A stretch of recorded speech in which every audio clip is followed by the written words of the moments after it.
Hey everyone, it's Beverly Hallberg. Welcome to a special pop-up episode of She Thinks, your favorite podcast from the Independent Women's Forum, where we talk with women and sometimes men about the policy issues that impact you and the people you care about most. Enjoy.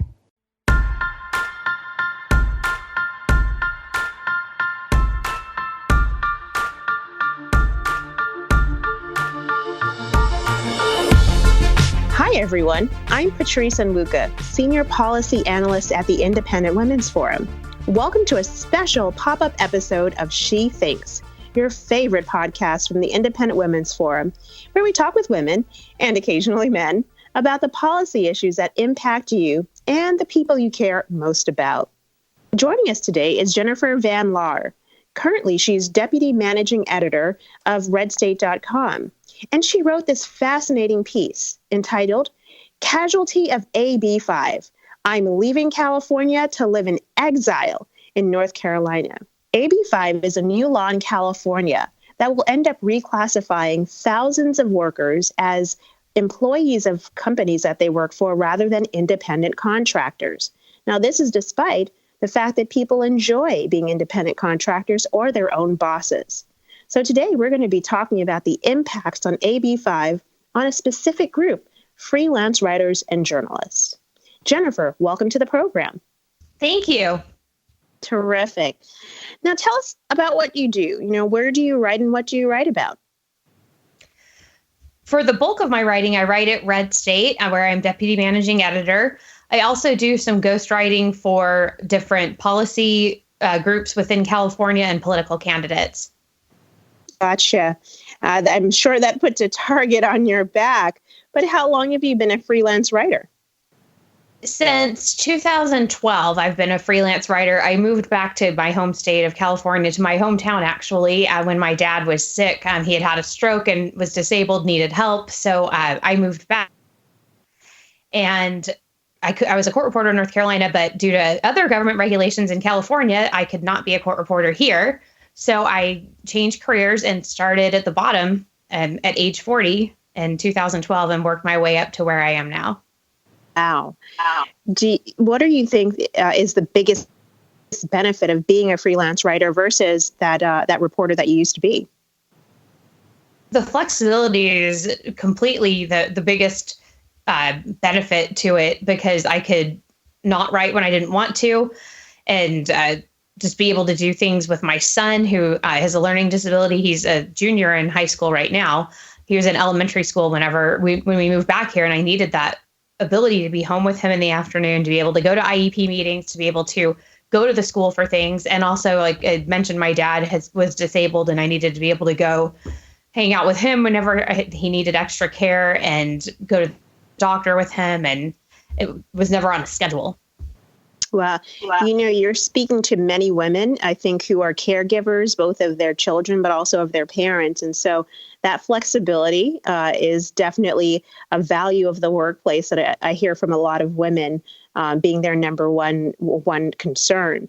Now, let's switch to AB5. Briefly, as I explained in the introduction, this bill would reclassify independent contractors, many of them as employees of the companies they work for.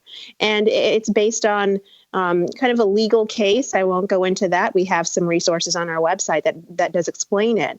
But in short, it would have an unintended consequence of really forcing a lot of companies to turn people that they employ through contract work into full-time employees, which would raise their costs. But it also has impacts on those independent contractors who actually want to be independent contractors. So, Jennifer, tell us, how did you first hear about AB5?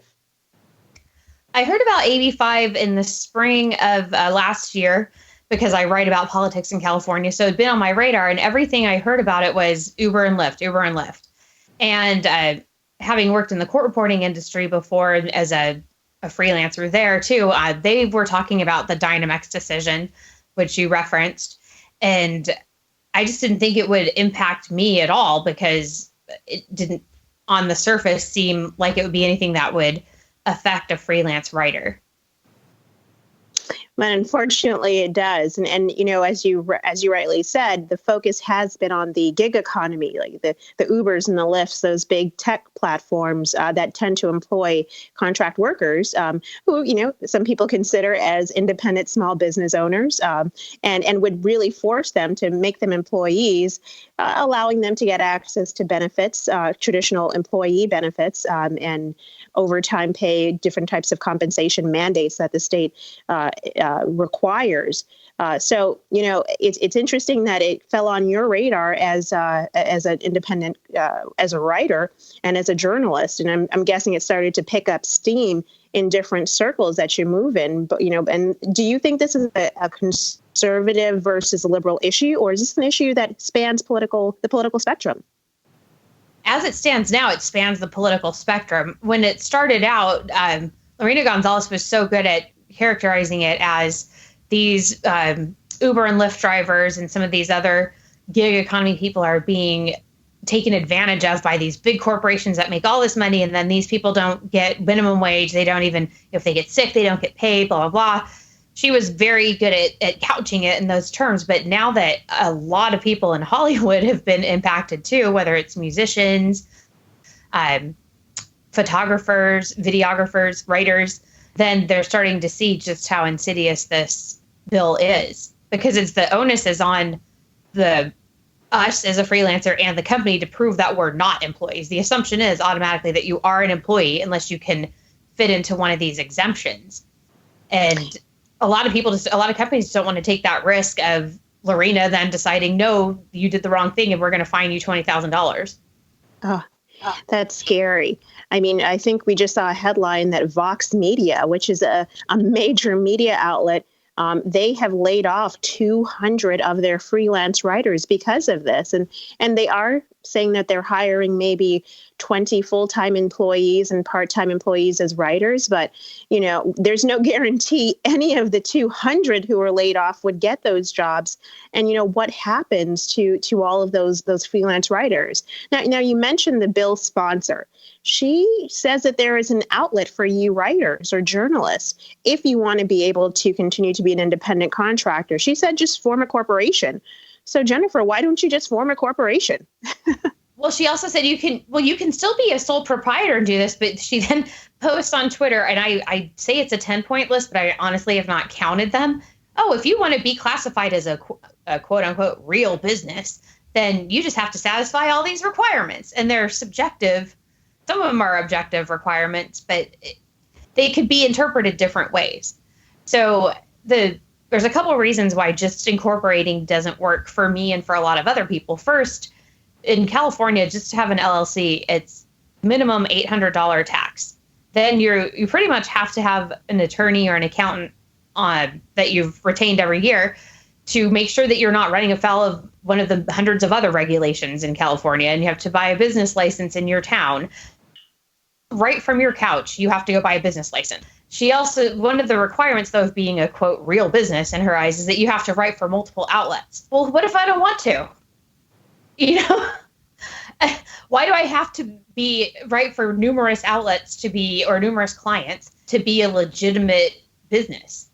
And the other thing, since I do write about politics and I do antagonize politicians on social media and in the articles I write, I don't want them to have the ability to decide they're going to target me like liberals have been known to do, and start auditing me or start going after me to hassle me using the resources at their disposal, meaning the government. So, Jennifer, you laid out 3 really compelling reasons and concerns with AB5, particularly for freelance writers. One being the increased cost of just starting a business, if an LLC or a corporation, if you wanted to do that.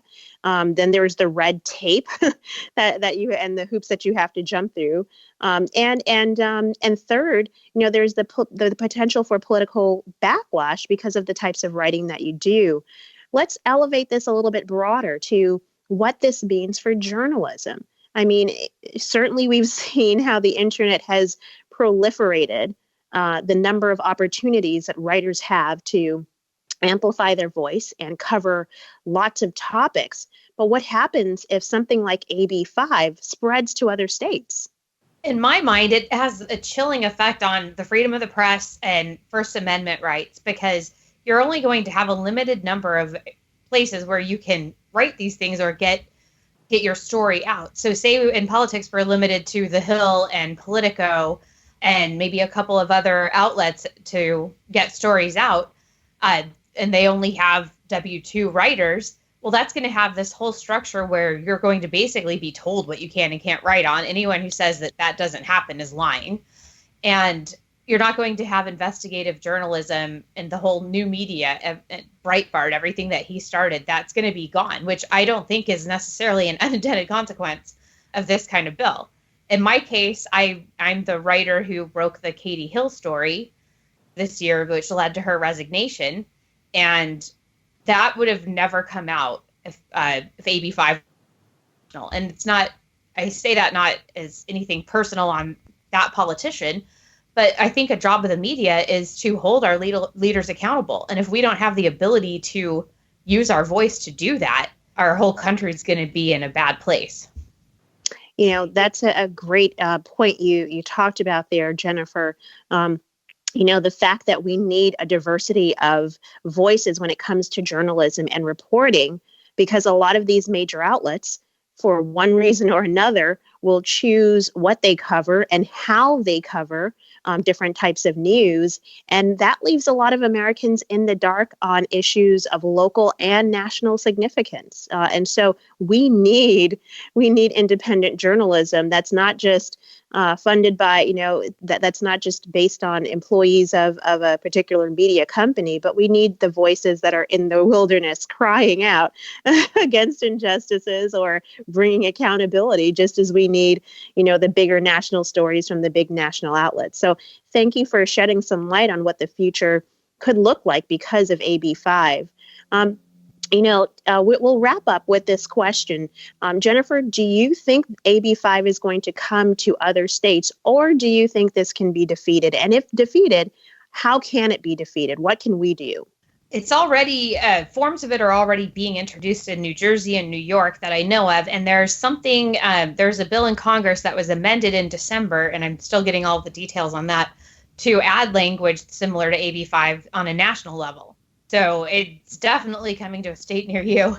I hope that AB5 can be repealed. I'm working with a coalition of liberal and conservative and everything in between here in California to work on getting that repealed and seeing what we could do there. I wish I had all of the answers for it, but all I'm going to do is every day work to get this repealed so that people can choose when and where and how they exchange their labor for money. Jennifer, we appreciate your efforts. And at the Independent Women's Forum, we're keeping an eye on this issue. We actually are soliciting stories from other freelance writers or people, independent contractors in HR and any other industry who's been hurt by this. We want to see those stories. We're going to be amplifying them, sharing them, so that hopefully that helps the efforts that you're doing, Jennifer, but also other efforts to push back on AB5 and other legislation popping up in different states. So, Jennifer, thank you for joining us today. Thank you for having me. Terrific. Well, we hope that you, the listener, enjoyed this episode of She Thinks and the podcast in general. Now, if you enjoy us, we'd love it if you would take a moment to leave us a rating or review on iTunes. This helps ensure that our message reaches as many people as possible. Please share this episode. Let your friends know that you can find more She Thinks episodes on their favorite podcast app. From all of us here at the Independent Women's Forum, thank you for listening.